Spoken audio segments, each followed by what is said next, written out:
Shri P Sajeendran, SDP-യുടെ പിന്തുണ വേണ്ട എന്ന് ഇന്ന് വി ഡി സതീശൻ പറയുന്നു. അതേസമയം വ്യക്തികൾക്ക്, SDP-യുടെ ഭാഗമായിരിക്കുന്ന വ്യക്തികൾക്ക് വോട്ട് ചെയ്യാമെങ്കിൽ വോട്ട് ചെയ്യാം എന്ന രൂപത്തിൽ പറയുന്നു. SDP-യുടെ വോട്ട് ഇപ്പോൾ നേരത്തെ പറഞ്ഞല്ലോ 1% പൊന്നാനിയിലും മലപ്പുറത്തും കഴിഞ്ഞ 2019 ലഭിച്ചിട്ടുള്ളത്. ബാക്കി എല്ലായിടത്തും 3000, 4000, ഇനിയിപ്പോൾ ആകെ കൂട്ടിക്കഴിഞ്ഞാൽ ഒരു 20,000 വോട്ടുണ്ട്. ആ പിന്തുണ പാർട്ടിയുടേതായിട്ടുള്ള ഒരു പിന്തുണ വേണ്ട നിങ്ങൾ പറയുന്നു. അതേസമയം അങ്ങനെ ഒരു ആലോചന ഉണ്ടായിട്ടുണ്ടോ എന്ന് എനിക്കറിയില്ല എന്ന് NK പ്രേമേന്ദ്രൻ പറയുന്നു. ഇതൊരു കൂട്ടായ തീരുമാനമല്ലേ? UDF എന്താണ് യഥാർത്ഥത്തിൽ തീരുമാനിച്ചിരിക്കുന്നത് ശ്രീ സജീന്ദ്രൻ? UDFന്റെ തീരുമാനം ഇന്ന് കൃത്യമായി UDFന്റെ സംസ്ഥാന കൺവീനറായ ശ്രീ MM ഹസൻ, ഇപ്പോൾ ആക്ടിംഗ് പ്രസിഡന്റ് കൂടിയാണ്, അദ്ദേഹവും ചെയർമാനായ ശ്രീ VD സതീശനും കൃത്യമായി പറഞ്ഞിട്ടുണ്ട്. അതിൻ്റെ അകത്ത് യാതൊരു സംശയവുമില്ല. യഥാർത്ഥത്തിൽ ഈ തെരഞ്ഞെടുപ്പിൽ LDFനും മുഖ്യമന്ത്രിക്കും ജനങ്ങളോടൊന്നും പറയാനില്ലാത്തതുകൊണ്ട് ഇപ്പോൾ നരേന്ദ്രമോദി ചെയ്യുന്ന അതേ രീതിയിലുള്ള പ്രചരണവുമായി രംഗത്ത് വന്നിരിക്കുക. ഇവർക്കെന്താ ഈ തെരഞ്ഞെടുപ്പിൽ പറയാനുള്ളത്? കഴിഞ്ഞ തൃക്കാക്കര തെരഞ്ഞെടുപ്പിൽ ഞാനും അരുൺകുമാറും തമ്മിൽ നിരവധി ചാനലുകളിൽ ചർച്ചയിൽ പങ്കെടുത്തതാണ്. അന്നും ഞങ്ങളുടെ ഒറ്റ പ്രഖ്യാപനം, വർഗീയ കക്ഷികളുമായി, തീവ്രവാദ ബന്ധമുള്ള കക്ഷികളുമായൊന്നും ഞങ്ങൾ ഒരു തെരഞ്ഞെടുപ്പിലും ബന്ധപ്പെടുകയുമില്ല, അവരുടെ വോട്ടും വേണ്ട എന്ന് പ്രതിപക്ഷ നേതാവ് അസന്നിഗ്ധമായി പറഞ്ഞിട്ടുണ്ട്. യഥാർത്ഥത്തിൽ ഇവിടെ ഭൂരിപക്ഷ വർഗീയതയും ന്യൂനപക്ഷ വർഗീയതയും ഒരേപോലെ എതിർക്കണമെന്നുള്ള കോൺഗ്രസിന്റെ നിലപാടിൽ ഒരു വെള്ളവും ചേർക്കാൻ ഞങ്ങൾ തയ്യാറല്ല. ഇവിടെ 1-ാം തീയതി SDP-ഐ ഈ പറഞ്ഞ നേരത്തെ സ്മൃതി പറഞ്ഞതുപോലെ UDFന് പിന്തുണ പ്രഖ്യാപിച്ചു എന്ന് പറഞ്ഞു. അപ്പോൾ UDF ആയതുകൊണ്ട് ഈ UDFന്റെ മറ്റ് കക്ഷികളുമായി ആലോചിച്ച് ഇന്ന് കൃത്യമായ മറുപടി ഇവിടെ പറഞ്ഞതോടുകൂടി അത് തീർന്നിരിക്കുകയാണ്. അരുൺകുമാറിന്റെ ഇന്ന് NK പ്രേമേന്ദ്രൻ പറയുന്നത് UDF അങ്ങനെ ഒരു തീരുമാനത്തിലേക്ക് പോയതായി തനിക്ക് അറിവില്ല. അതായത് SDP-യുടെ വോട്ട് കിട്ടുന്നുണ്ടെങ്കിൽ താൻ വേണ്ടെന്ന് പറയില്ല എന്ന് തന്നെയാണ് വ്യക്തമായി NK പ്രേമേന്ദ്രൻ പറയുന്നത്.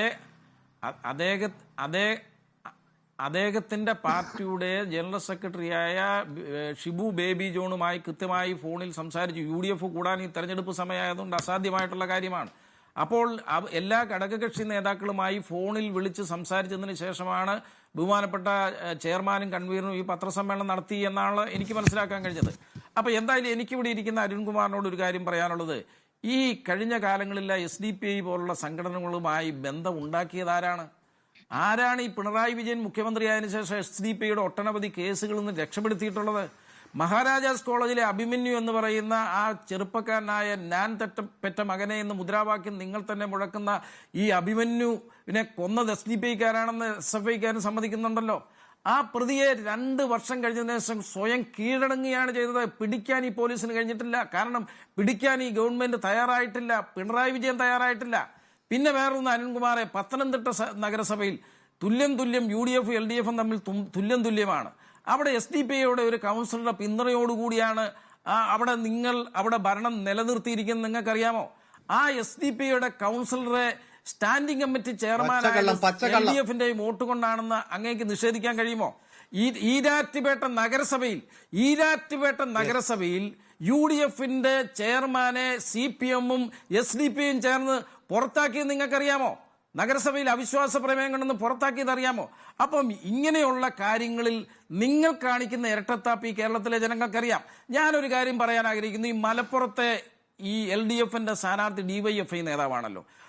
അദ്ദേഹത്തോട് ഈ റിപ്പോർട്ടർ ചാനലിലെ തന്നെ റിപ്പോർട്ടർ പോയി അവിടെ ഇന്റർവ്യൂ നടത്തുമ്പോൾ ആ റിപ്പോർട്ടർ ചോദിക്കുന്നുണ്ട്, SDP പോലുള്ള സംഘടനകൾ നിങ്ങൾക്ക് പിന്തുണ നൽകിയാൽ നിങ്ങളുടെ നിലപാടെന്താ? അദ്ദേഹം നിലപാട് പറയാൻ തയ്യാറില്ല. അദ്ദേഹം SDP-യുടെ പിന്തുണ വേണ്ട എന്ന് UDF ഇന്ന് പ്രഖ്യാപിച്ചതുപോലെ മലപ്പുറത്തെ LDF സ്ഥാനാർത്ഥിക്ക് പ്രഖ്യാപിക്കാൻ ധൈര്യമുണ്ടോ? പറഞ്ഞിട്ടില്ല. അദ്ദേഹം പറഞ്ഞ എന്താണെന്നറിയോ? വ്യക്തികളാണ് വോട്ട് ചെയ്യുന്നത്, വ്യക്തികൾ ആര് വോട്ട് ചെയ്താലും അത് സ്വീകരിക്കാൻ തയ്യാറാണെന്നാണ് അദ്ദേഹം ഇന്റർവ്യൂവിൽ പറഞ്ഞത്. അത് ഞാൻ റിപ്പോർട്ടർ ചാനലിൽ കണ്ടതാണ്. ഇപ്പോൾ സ്മൃതിക്ക് വേണമെങ്കിൽ അത് പരിശോധിക്കാം. ഇതൊന്നും ഇവിടെ ചർച്ച ചെയ്യപ്പെടേണ്ട വിഷയമേ അല്ല.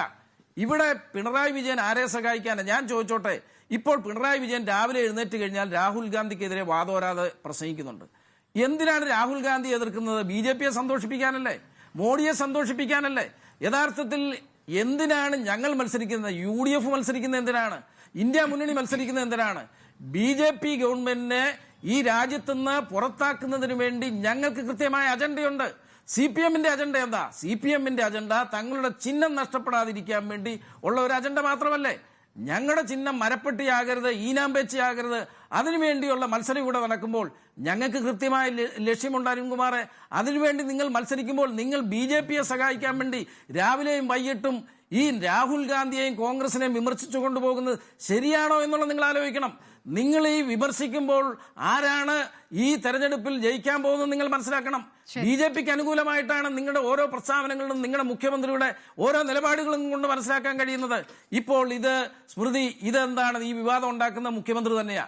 ഈ മുഖ്യമന്ത്രി എന്തിനാ വിവാദം ഉണ്ടാക്കുന്നത്?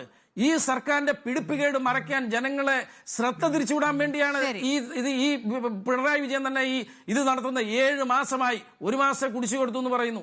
ഈ മാസമായപ്പോൾ 7 മാസം ആയി പെൻഷനില്ല, സപ്ലൈകോയിൽ സാധനമില്ല, സർക്കാർ ആശുപത്രികൾ മരുന്നില്ല, കർഷകർക്ക് സപ്ലൈകോ ഇപ്പോഴും പണം നൽകാൻ തയ്യാറായിട്ടില്ല, സ്കൂളുകളിൽ ഉച്ചഭക്ഷണത്തിന് പോലും പണം നൽകുന്നില്ല, നിർമ്മാണ മേഖലയിലെ തൊഴിലാളികളുടെ പെൻഷൻ 17 മാസമായി കൊടുക്കുന്നില്ല, സർക്കാർ ജീവനക്കാർക്ക് പോലും കൃത്യമായ ശമ്പളം നൽകാൻ ഈ സർക്കാരിന് കഴിയുന്നില്ല.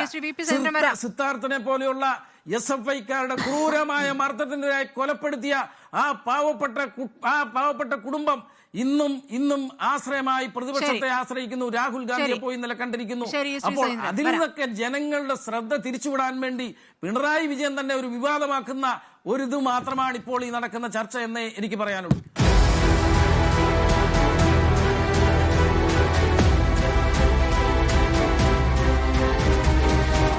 ഡിബേറ്റ് വിത്ത് സ്മൃതി പരുത്തിക്കാട്.